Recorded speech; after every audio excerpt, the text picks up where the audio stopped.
Hello दोस्तों, स्वागत है आप सभी लोगों का लर्निंग क्लास में। मैं हूं आपका दोस्त गौरव चंद्रवंशी और फिर से स्वागत करता हूं आप सभी लोगों का लेट्स लर्निंग क्लास में। दोस्तों, आज की वीडियो आप सभी लोगों के लिए बहुत ही ज्यादा काम की होने वाली है, बहुत ही ज्यादा कमाल की होने वाली है, क्योंकि आज इस वीडियो में हम बात करेंगे कैन के बारे में और कैन के जितने भी यूज होते हैं, जितने भी प्रयोग होते हैं, उन सबके बारे में बताने वाला हूं। बहुत सारे स्टूडेंट्स की, बहुत सारे लोगों की डिमांड थी कि सर प्लीज कैन के बारे में बताएं, क्योंकि कैन के कई सारे यूज होते हैं तो लोग कंफ्यूज हो जाते हैं तो उसको कैसे यूज करते हैं। तो अगर आप लोग के साथ भी अगर ऐसा है और कैन के सारे यूज जानना चाहते हैं तो प्लीज मेरी आपसे रिक्वेस्ट है कि वीडियो को लास्ट तक देखना। अगर आपने इस वीडियो को लास्ट तक देख लिया तो आपके सारे डाउट्स क्लियर हो जाएंगे। ओके, तो अगर आप लोग वीडियो में आ गए हो तो वीडियो को बिल्कुल भी स्किप मत करना, ये मेरी आपसे पर्सनली रिक्वेस्ट है। ओके, तो चलिए जल्दी इस वीडियो को शुरू करते हैं।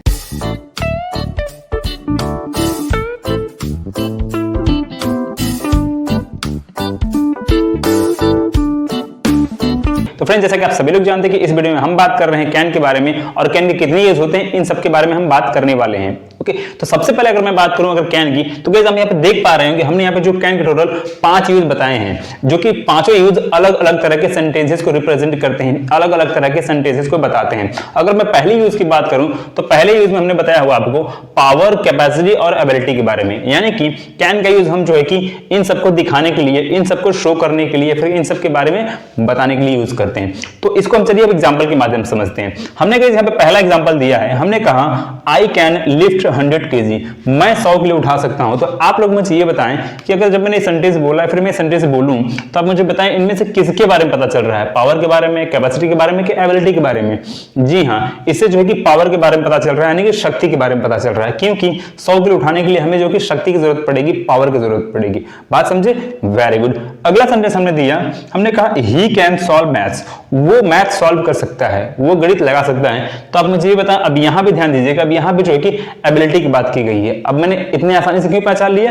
क्यों? क्योंकि सर एबिलिटी का मतलब हिंदी में बोलते हैं योग्यता है, और जो योग्य रहता है, जो पढ़ा लिखा रहता है, यानी कि जिसकी मेंटल पावर अच्छी रहती है, वही जो कि मैथ सॉल्व कर सकता है। बात समझे?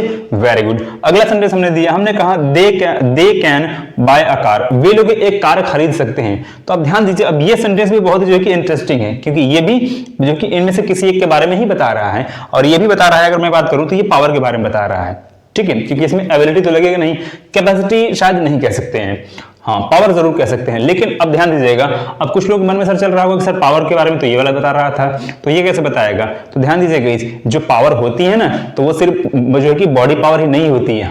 पावर का मतलब कुछ लोग समझते हैं मतलब कि बॉडी पावर, जो हमारी मसल पावर हो, मतलब कि हमारे पास शक्ति हो कोई चीज उठाने का, कोई काम करने का, किसी को मारने पीटने का। तो सर पावर वो नहीं होती। पावर दरअसल 4 प्रकार की होती है, 4 टाइप्स की होती है। सबसे जो पहली पावर होती है, जैसा कि आप सभी लोग को मालूम है, पहली जो पावर होती है उसको बोलते हैं बॉडी पावर बोलते हैं। कौन सी पावर बोलते हैं? Body power. अब वही पावर यहाँ पे यूज किया गया है, बात समझे?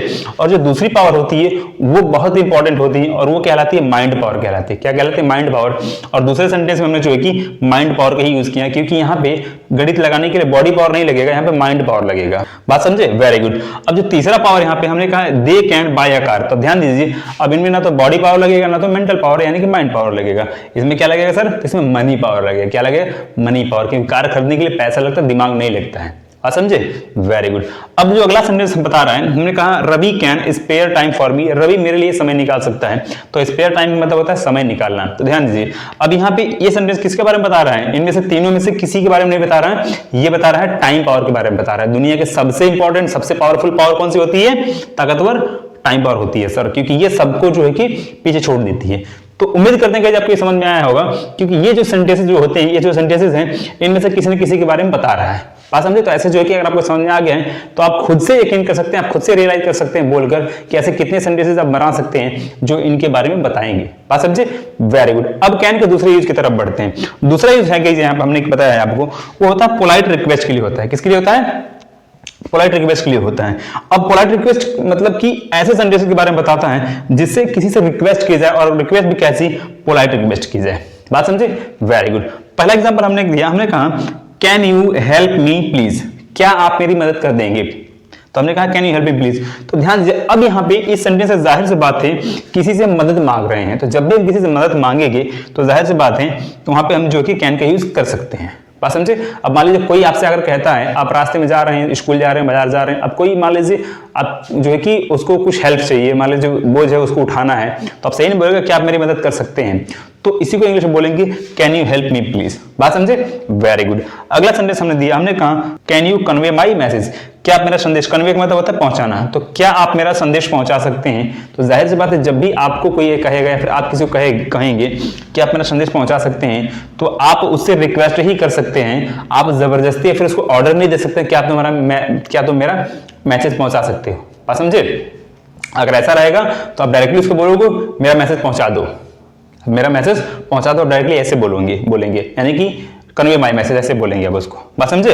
अगला सेंटेंस हमने कहा can you lend me your car, क्या आप अपनी कार आप मुझे उधारी पर दे सकते हैं। लेंड का मतलब उधार पर देना, तो क्या आप मुझे अपनी कार उधार पर दे सकते हैं। उधार मतलब कि ध्यान दीजिए, लेंड मतलब कि उधार देना, लाइक दिस, जैसे कुछ लोग किराए पर देते हैं, टैक्स से देते हैं, तो उसकी बात यहाँ पे हो रही है। ठीक है, तो हो जाएगा। अब खरीदने वाला नहीं है, दुकान में गए, शोरूम में गए और उधारी पर कार खरीद ले, ऐसा नहीं, जो कि ये जो किराए वाला है। अगला एग्जांपल हमने दिया, हमने कहा अगले में can you make me understand maths, क्या आप मुझे गणित समझा सकते हैं, क्या आप मुझे मैथ समझा सकते हैं। तो जाहिर सी बात है यहाँ पे हम जब किसी को कहेंगे यानी कि मुझे नहीं आता है तो आप मुझे समझा सकते हैं, तो मैं आपसे कोई फेवर ले रहा हूं, मैं किसी से एहसान ले रहा हूं। तो ध्यान दीजिए, जब भी एहसान किसी से लिया जाता है, जब भी किसी से एहसान ले हम, तो वहां पे कैन का यूज करेंगे, यानी कि पोलाइट रिक्वेस्ट के लिए कैन का यूज होता है। अब कुछ लोगों को इसमें कंफ्यूजन रहता है कि कई बार जो है कि लोग वुड का भी यूज करते हैं, मे का भी यूज करते हैं और आपको जो कि कैन का यूज करते हैं, तो उसके लिए परेशान नहीं होना है। जो कैन का यूज करेंगे ये इनफॉर्मल तरीके से किया जाता है सर। किसके तरीके से? इनफॉर्मल तरीके से, यानी कि अगर आपसे जो कोई अगर बड़ा हो, अगर आपसे कोई बड़ा हो या फिर कोई आपसे ज्यादा अथॉरिटी वाला हो या फिर आपका कोई सीनियर हो, या फिर आप मान लीजिए कोई बड़ा काम आपसे किसी से करवाना हो, तो वहां पे आप चाहें तो कुड लगा सकते हैं, फिर मे लगा सकते हैं। बात समझे? लेकिन जब आपसे कोई छोटा हो या फिर हम उम्र का हो, लेकिन फिर भी मान लीजिए कोई आपका दोस्त है, अब दोस्त से बहुत बड़ी आपको हेल्प चाहिए, मान लीजिए आपको उसे 2-5 लाख रुपए चाहिए, तब चाहे तो वहां पे कुड से भी रिक्वेस्ट कर सकते हैं, वुड से भी, और चाहे तो कैन से भी कर सकते हैं। तो कुल मिलाकर ये इनफॉर्मल तरीके के लिए यूज होता है। बात समझे? Very good.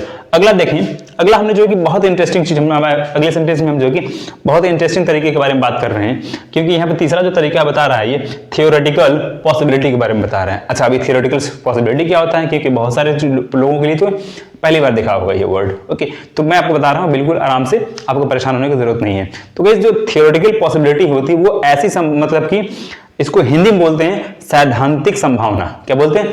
सैद्धांतिक संभावना बोलते हैं। मतलब ये क्या होता है मैं आपको बता रहा हूं। तो गाइस, इसका मतलब ये होता है कि जो काम मतलब 99% केसेस में जो है कि होता ही हो, मतलब कि जो काम होना ही, मतलब कि जो कह सकते हैं सार्वभौमिक, जो सांसारिक सत्य हो, जो कह सकते हैं सांसारिक सत्य के बारे में बताएं सेंटेंस, उसको हम बोलेंगे। ठीक है, तो अब मान लीजिए हमने यहाँ पे सेंटेंस के माध्यम से समझते हैं। हमने कहा एनीवन कैन मेक मिस्टेक, मतलब कोई भी गलती कर सकता है, कोई भी गलती कर सकता है। तो आप मुझे ये बताएं कि आज तक कभी किसी ऐसे व्यक्ति से आप मिले हैं जिसने कभी जिंदगी में कभी कोई गलती नहीं करी हो, या फिर आज आपसे बोले, या फिर कभी किसी से आपसे बोले अगर कि नहीं आज के बाद मैं इस डेट से इस दिन से मैं आगे गलती कभी नहीं करूंगा। ऐसा कभी हो सकता है? या फिर आप भी खुद से पूछिए कि आज से आपसे भी कैसा हो सकता है? मेरे से तो नहीं होगा। तो कहने का मतलब ये है कि जो थियोरेटिकल पॉसिबिलिटी मतलब उसी के बारे में बता दें जो सांसारिक सत्य होता है, और कुल मिला के कह सकते हैं कि मतलब वो संभव हो, वो चीज संभव हो। बात समझे? तो उसी के बारे में बताता है। अगला एग्जांपल हमने दिया, हमने कहा electricity can be dangerous to anyone, मतलब electricity can be dangerous to anyone, मतलब जो बिजली हो सकती है किसी के लिए भी हानिकारक हो सकती है, किसी के लिए भी जो कि खतरनाक हो सकती है। तो आप मुझे ये बताएं कि अब इलेक्ट्रिसिटी अगर मैं टच करूंगा, नंगे तार को या फिर नेकेड वायर को मैं टच करूंगा, तो जाहिर सी बात मुझे जो बिजली लगेगी, झटका तो लगेगा ही, आपको भी लग सकती है, किसी को भी। तो कुल मिलाकर ये है कि किसी के लिए भी जो है कि खतरनाक साबित हो सकती है सर। तो कुल मिलाकर अब यहाँ पे इस सेंटेंस से क्या दिख रहा है, जो सांसारिक सत्य है, जो सांसारिक संभावना है, जो होगा जो हो सकता है। बात समझे? Very good. अगला एग्जाम्पल हमने दिया, हमने कहा pets can be troublesome. Pets मतलब जो पालतू जानवर होते हैं, तो पालतू जानवर मतलब जी का जंजाल हो सकते हैं, जी के जंजाल हो सकते हैं। मतलब कि कई बार लोगों को काफी अच्छे लगते हैं, काफी प्यारे लगते हैं, तो लोग बोलते हैं कि नहीं मेरे परिवार के सदस्य जैसा है, लाइक दिस, कुछ ऐसा बोलते हैं। लेकिन आप ध्यान दीजिए कि 99% केसेस में ये लोगों के लिए जी का जंजाल हो जाता है, इनफैक्ट जब उनको ख्याल रखने की जरूरत होती है, जैसे भी हो। ठीक है, अब देखते हैं। अब ध्यान दीजिए, जो अगला यूज हमने चौथा बताया हुआ वो किसके बारे में बताता है? वो हैबिट के बारे में बताता है या फिर नेचर के बारे में बताता है। हैबिट मतलब किसी भी व्यक्ति, किसी भी जानवर, किसी भी चीज की आदत के बारे में बताएगा, या फिर नेचर मतलब उसके स्वभाव के बारे में बताएगा। तो चाहे इंसानी स्वभाव भी हो सकता है, चाहे जानवरों का स्वभाव हो सकता है, या फिर किसी भी चीज का जो एक नॉर्मली स्वभाव होता है, मतलब जो उसका काम होता है, जो उसका इफेक्ट प्रभाव होता है, उसके बारे में बताएगा। बात समझ रहे हैं? तो अब मान लीजिए हमने यहाँ पे एग्जांपल के माध्यम से समझते हैं। हमने पहला एग्जांपल दिया, हमने कहा एक कनिंग, ध्यान दीजिए, कनिंग मतलब जो धूर्त इंसान होता है, जो दुष्ट इंसान बोल सकते हैं, या फिर एक धोखेबाज किस्म का इंसान जो कि मतलब चालाकी बहुत ज्यादा करता हो, किसी को ठगता बहुत ज्यादा हो, मूर्ख बना के, किसी को पागल बना के धोखेबाजी से कोई चीज छीन ले, धोखा दे दे, उसको बोलते हैं कनिंग। तो हमने कहा ए कनिंग कैन चीट एनीवन, मतलब एक धूर्त इंसान, एक जो है कि धोखेबाज इंसान किसी को भी धोखा दे सकता है। चीट मतलब धोखा दे सकता है। तो जाहिर सी बात है, ध्यान दीजिए, अगर मान लीजिए कोई बदनाम हो जाता है हमारी सोसाइटी में, ध्यान दीजिए, हमारे हर एक जो कि हम सबकी सोसाइटी में, हम सबके गांव मोहल्ले में एक व्यक्ति ऐसा जरूर होता है जिसपे सबसे कम लोगों का विश्वास होता है, सबसे कम हमारा विश्वास होता है, और उसी को लोग जो है कि बार बार बदनाम करते हैं, एग्जाम्पल देते हैं कि जो है कि उसके जैसा इंसान किसी को धोखा दे सकता है। तो कुल मिलाकर एक कनिंग मतलब एक ध्रुव इंसान जो सबको धोखा दे सकता है। बात समझे? तो कुल मिलाकर आप ध्यान दीजिए। अब इस सेंटेंस किसके बारे में पता चल रहा है? अब इसको हैबिट बोलिए फिर नेचर बोलिए, बात देखिए, क्योंकि एक धोखेबाज इंसान के नेचर की बात हो रही है, जो कि उसके स्वभाव की बात हो रही है। बात समझे? Very good. अगला देखें, अगला एग्जांपल तो और पावरफुल हमने दिया है और आसान दिया है, आपको ये आसानी समझ में आ जाएगा।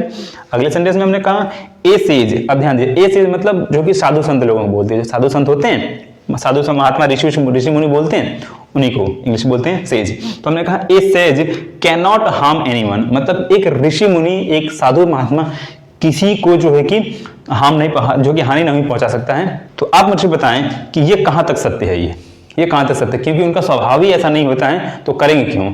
अब यहाँ पे जो धोखेबाज लोगों का स्वभाव ऐसा होता है और साधु महात्मा लोगों का स्वभाव ऐसा होता है। बात समझे? अगला एग्जांपल देते हैं। हमने कहा अगला, wine can not be good for health, जो है कि वाइन मतलब कि शराब स्वास्थ्य के लिए अच्छी नहीं हो सकती है। तो देखिए सर, अब ये तो और अच्छा चीज हमने बता दिया आपको, और जो कि मजेदार सेंटेंस बता दिया। हमने कहा शराब स्वास्थ्य के लिए अच्छी नहीं हो सकती है, तो आप शराब को किसी भी फॉर्म में पीजिए, कितना हो पीजिए, कभी भी पीजिए, वो किसी के लिए भी जो है कि अच्छा नहीं हो सकता है, वो जब भी करे आपको नुकसान ही। अब पांचवा यूज देखते हैं। अब जो लास्ट और पांचवा जो यूज होता है वो बताता है परमिशन के बारे में, बताता है परमिशन मतलब कि अनुमति के बारे में बताता है। अच्छा, एक और मैं आपको इंटरेस्टिंग चीज बता दूं, ध्यान दीजिएगा कि जो यहाँ पे कैन यूज होता है, ये परमिशन देने के लिए भी होता है और परमिशन लेने के लिए भी होता है। यानी कि ये यूज होता है परमिशन किसी को दे तब भी, या फिर किसी से परमिशन ले तभी यूज होगा।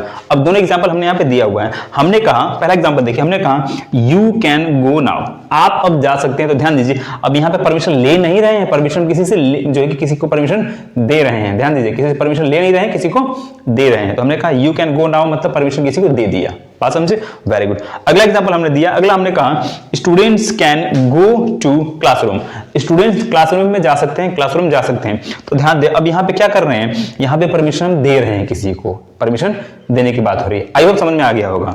बात समझे? अच्छा, अगर परमिशन लेने की बात हो तो कुछ करने की जरूरत नहीं है। अब इसी को उल्टा कर दो, कैन को इधर कर दो आप लोग और स्टूडेंट को इधर कर दो, तो क्या हो जाएगा, can students go to classroom. बात समझे? सेंटेंस बन जाएगा। इसको कर देंगे कैन आई गो नाउ, हो जाएगा ऐसे। अब कैन यू नहीं होगा, कैन आई गो नाउ हो जाएगा। तो कुल मिला क्या क्या हमने परमिशन ले लिया है। जैसे फॉर एग्जांपल हमने कहा can I take your pen, क्या मैं आपकी पेन ले सकता हूं। बात समझे? तो गाइस यहाँ पे जो है कि कैन का यूज लेने के लिए भी होता है परमिशन और देने के लिए होता है। उम्मीद करते हैं समझ में आया होगा। लेकिन मैं आप लोगों के मन में, कुछ लोगों के मन में हो सकता है डाउट होगा कि जैसे बोलते हैं सर, जैसे यहाँ पे मान लीजिए मैं बोलूं कैन आई कम इन, या फिर जो है कि मे आई कम इन, तो मे आई कम इन और कैन आई कम इन में क्या फर्क होता है? क्योंकि मैं जो कि कई बार इस क्वेश्चन को फेस किया है, इसलिए मैं आप सभी लोग बता रहा हूं। तो ध्यान दीजिए गाइस कि जो हम कैन से परमिशन लेते हैं और मे से परमिशन लेते हैं, इन दोनों में फर्क क्या है समझिए। तो ध्यान दीजिए, जब हम मे से परमिशन लेते हैं तो मे से परमिशन उस परिस्थिति में लेते हैं जब किसी ऐसे व्यक्ति से परमिशन लेना हो जो हमसे बड़ा हो, जो हमसे ज्यादा पढ़ा लिखा हो, जो हमसे ज्यादा अनुभवी हो, या फिर हमारे माता पिता फिर सीनियर हो। ध्यान दीजिए, अगर ऐसे लोगों से परमिशन लेना हो तो वहां पे अब हमेशा मे से परमिशन लेंगे। कैसे लेंगे? मे से परमिशन लेंगे। और यही रीजन होता है कि क्लास में एंटर करने से पहले हम बोलते हैं may I come in sir, may I come in please, may I come in madam बोलते हैं। बात समझे? तो ये रीजन होता है जब किसी भी तरह का परमिशन लेना हो किसी भी चीज के लिए। और कैन का यूज तब करना है जब आप किसी अपने दोस्त से परमिशन लें, या फिर जो आपसे छोटे हैं उनसे परमिशन लें। समझे? तो उस परिस्थिति में आपको ये करना। अब एग्जांपल के माध्यम से समझिए, मान लीजिए आप अपने प्रिंसिपल के ऑफिस में, आपको किसी दस्तावेज, किसी फॉर्म पे साइन करना है। अब आपके पास पेन नहीं है, तो आपके पास पेन नहीं है तो आप किसे लेंगे? जाहिर सी बात अपने प्रिंसिपल सर है सामने, तो मान लीजिए उनको से पेन लेना है, तो आप क्या बोलेंगे? Sir may I take your pen. क्या बोलेंगे? May I take your pen. क्यों? क्योंकि वो आपसे बड़े हैं, पढ़े लिखे हैं। लेकिन जब वही पेन आपको अपने क्लासमेट से लेनी हो, अपने दोस्त से लेनी हो, छोटे भाई से लेनी हो, तो आप वहां पे चाहे तो मे से बोल सकते हैं या फिर कैन से। कैन इसलिए करेंगे क्योंकि आपका वो दोस्त है, आपसे वो छोटा है। बात समझे? तो आई होप ये समझ में आ गया होगा। बस यूं कह सकते हैं, या फिर मैं आपको इसी को अगर ग्रामर की भाषा में बोलूं, इसी को जो कि फॉर्मल लैंग्वेज बोलूं, तो ऐसे समझ लीजिए कि जो आपका जो होता है कि मे का यूज होता है वो फॉर्मल तरीके के लिए होता है, और कैन का जो यूज होता है वो इनफॉर्मल तरीके के लिए यूज होता है। ओके, तो बस यही इन दोनों में फर्क है और कोई फर्क नहीं है। तो गाइस उम्मीद करते हैं पूरा आपको जो है कि कैन के जितने भी यूज मैंने बताने का प्रयास किया आप सभी लोगों को समझ में आया होगा। समझ में आया है? नहीं समझ में आया तो भी हमें कमेंट बॉक्स में लिख के भेजिए, ताकि हमें थोड़ा सा पता चलेगा कि मैंने जो कि जितना भी मेहनत किया है वो किस हद तक सही है और कितना जो है कि अच्छा है। ओके, तो गाइस फिलहाल इस वीडियो में इतना, मिलेंगे नेक्स्ट वीडियो में, तब तक अपना ख्याल रखिएगा। Thank you so much for watching my video. Have a good time to all of you. Please screenshot ले लीजिए।